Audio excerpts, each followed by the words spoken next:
नमस्कार दोस्तों, स्वागत है आप सभी का आरएस ट्यूटोरियल में। जैसा कि आप टॉपिक देख पा रहे होंगे, बाल अधिकार व अन्य संवैधानिक अधिकार। ये बहुत महत्वपूर्ण टॉपिक है और इसके साथ हम आपके साथ उपस्थित है। इसमें बहुत सारी जानकारी आपको मिलेगी, तो कृपया वीडियो को लास्ट तक देखें। शुरू करते हैं अपना टॉपिक बाल अधिकार से। सबसे पहले बात करते हैं मौलिक अधिकार। मौलिक अधिकार हमारे पास 6 हैं। बहुत सारे लोगों को पता होगा, फिर भी मैं एक बार बता देती हूँ। समता का अधिकार, स्वतंत्रता का अधिकार, शोषण के विरुद्ध अधिकार, धार्मिक स्वतंत्रता का अधिकार, संस्कृति और शिक्षा संबंधी अधिकार, संवैधानिक उपचारों का अधिकार। ये 6 हमारे मौलिक अधिकार हैं। तो 6(21) का कहता है कि बच्चों को शिक्षा प्राप्त करने का मौलिक अधिकार है, जिसका अधिनियम 2009 में पारित किया गया था। अब हमारा टॉपिक था बाल अधिकार। तो बाल अधिकार होता क्या है? बच्चों के अधिकार होते हैं कि 18 वर्ष तक की आयु या उससे कम के जो बच्चे हैं, बालक या बालिका, किशोर या किशोरी, उनको जो भी अधिकार प्राप्त है वही है बाल अधिकार। 18 वर्ष से कम आयु के जो होते हैं। तो बाल अधिकार के भी 4 भाग हैं: जीवन जीने का अधिकार, संरक्षण का अधिकार, सहभागिता का अधिकार, विकास का अधिकार। हर बच्चे को जीवन जीने का अधिकार है, उनको अपनी सुरक्षा का अधिकार है, उनको अपना विचार, अपने आप की सहभागिता करने का अधिकार है और विकास करने का भी अधिकार है। बाल सुरक्षा हेतु एक हेल्पलाइन चलाई गई है 1098 1098 1098। ये बाल सुरक्षा का हेल्पलाइन है। यदि किसी को किसी भी प्रकार की बाल सुरक्षा से लेकर संबंधी शिकायतें होती हैं, तो वो इस नंबर पे, टोल फ्री नंबर, इस पे कॉल करके अपनी शिकायत को, अपनी परेशानी को दर्ज करा सकता है। अब हम बच्चों के अधिकार के ही क्रम में बात करते हैं बाल विवाह निषेध अधिनियम। तो बाल विवाह निषेध अधिनियम ये कहता है कि 21 वर्ष से कम आयु का पुरुष यदि 18 वर्ष से कम आयु की लड़की से विवाह करता है तो उसको 15 दिन की कैद तथा 1000 रुपए का जुर्माना अर्थदंड हो सकता है। दूसरी बात, इसमें 21 वर्ष से अधिक आयु का पुरुष 18 वर्ष से कम आयु की लड़की से विवाह करने पर 3 महीने की कैद और अर्थदंड हो सकता है। अगर पहली बात हमने की थी कि अगर लड़का भी 21 साल से कम हो। दूसरी बात हमने की है कि 21 साल से बड़ा लड़का हो, लड़की की आयु कम हो। तीसरी बात, अगर माता पिता जबरदस्ती ये बाल विवाह करा रहे हैं तो उनको भी 3 महीने की कैद, साथ ही साथ अर्थदंड भी हो सकता है। और जो इस विवाह को संपन्न करा रहा है या निर्देशित करा रहा है, उसको भी 3 माह की कैद और अर्थदंड, दोनों ही या फिर एक, हो सकता है। तो ये इस प्रकार से बाल विवाह निषेध अधिनियम बनाया गया था। दहेज के विरुद्ध कानून। दहेज निषेध अधिनियम 1961 के अनुसार, 1961 में ये जो है निषेध अधिनियम बना था, उसके अनुसार दहेज लेन देन पे 5 वर्ष की कैद, साथ ही साथ 15,000 रुपए का अर्थदंड भी लग सकता है, या एक हो सकता है या फिर दोनों ही लग सकता है। दहेज उत्पीड़न पर भारतीय दंड संहिता की धारा है 498A। इसमें कहा गया है 498A में कि रिश्तेदार, पति, इन सबके द्वारा यदि असंवैधानिक मांग किया जाता है, कुछ भी जबरदस्ती मांगा जाता है, प्रताड़ित किया जाता है, तो उनको 3 साल की कैद और अर्थदंड यानी कि जुर्माना लग सकता है। अगली धारा की बात करते हैं, धारा 406। धारा 406 में लड़की का जो स्त्री धन होता है उसको आप उसको सौंपने से मना नहीं कर सकते हैं कि हम आपको नहीं देंगे, ऐसा अपने आपको उसको देना ही पड़ेगा। यदि आप मना करते हैं तो आपको 3 साल की कैद और जुर्माना हो सकता है। बात करते हैं धारा 304B। ये सारी धाराएं आप नोट करते रहें।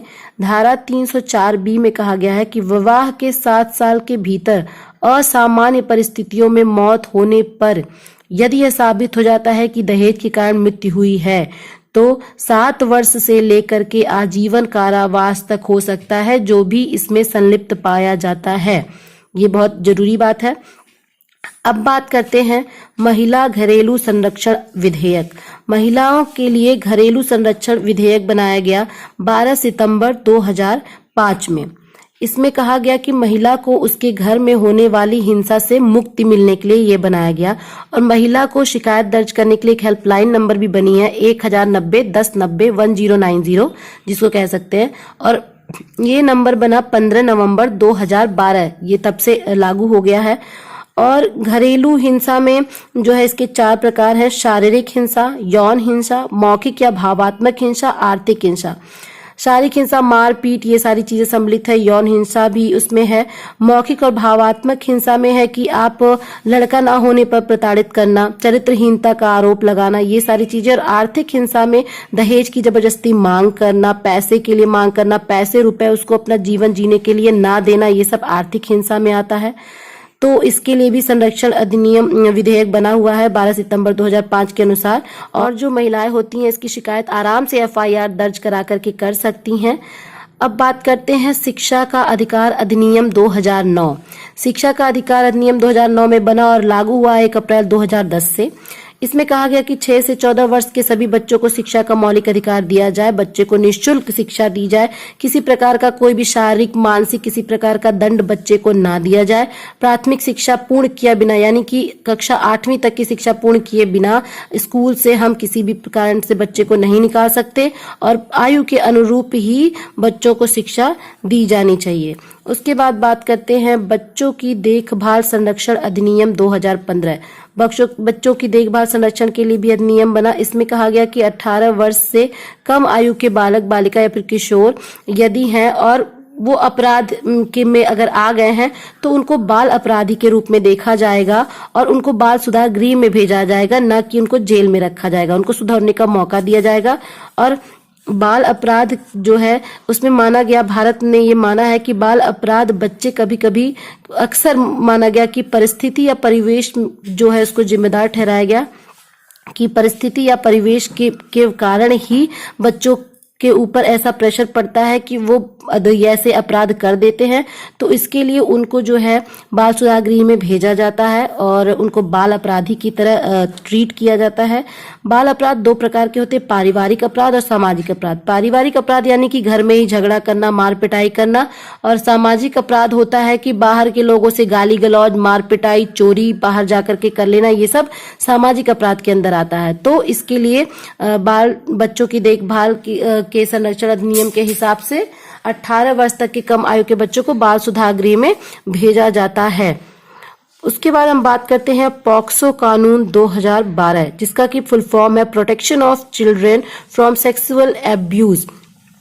ये बनाया गया था कि नाबालिग बालिकों बच्चों के साथ यदि कोई यौन अपराध या फिर शोषण होता है तो इस कानून के अंतर्गत हम उस व्यक्ति विशेष को सजा दिला सकते हैं और बच्चे अपने आप को सुरक्षित महसूस कर सकते हैं। अब हम बात करते हैं महिला कल्याण विभाग। महिला कल्याण विभाग महिलाओं की हेल्प के लिए बनाया गया, सहायता के लिए बनाया गया और 181 महिला हेल्पलाइन नंबर बनाया गया।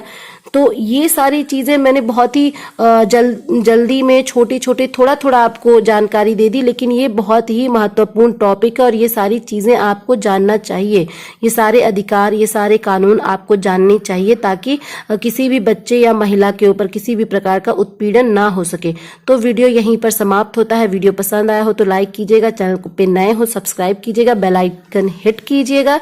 Thank you so much.